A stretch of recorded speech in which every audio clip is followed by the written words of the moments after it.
Atokende pardon. Na ba fete ya mandondo yo. Comment fait tango nini? Baby shower. Mindondo kako milukela kaka. Pardon. Non, moi si azemi azalaka mi bombi na ndako, soko boti. Donc air poso ngelaka wana ozongi bien wana ndo bimina mwana batyonso banjo mona o ba jeune fille bazemi ya fitness oyo. Muke tout au monde.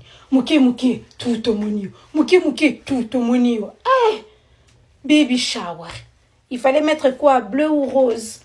Mais fait boutique na mindondo pardon na nzambe te suna yeba so mona na rosa moi si to moi mobali pona la ta bleu to rose. Nous sommes pas dédiés.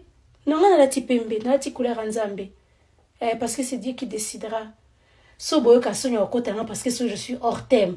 Beaucoup de liboso dans l'antenne sima et comme il y a une oppression car non là la tipembe c'est Dieu qui sait le sexe de l'enfant. Je sais pas c'est le jeu nazama sabino tunasa na bajete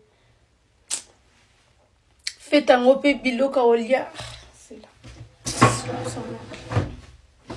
fait boy bisanga sona beka kenyeza ka fait ba gâteau ba nini ba crêpe ba gâteau ba couleur. Fais quoi bisanga na lenga ya tara fufuna pondo. Sko wana sko bosani. Baje ya nini ya wala tsama na pampers. E bonga ski ba moni vuma ke taya mwana ezana tita ya popi wana. Mwana ya roazo lele. Fallait ba tcha ba poupée zo lela, izo beta boy parce que ils ont un entraînement bien te. Na Fabrice ça l'entraînement. Et bon Fabrice ça tsama la couche.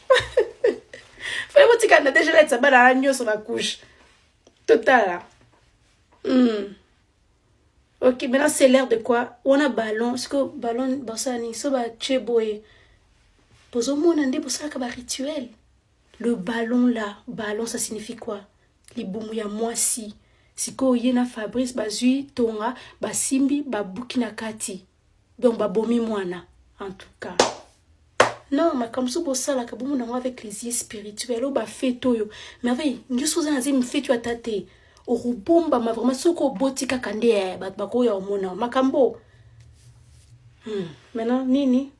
Tout le monde qui pense que le bébé c'est une fille passée à gauche, ceux qui pensent que c'est un garçon passé à droite. Je sais pas, c'est Dieu qui va décider. 1, 2, 3, c'est un garçon.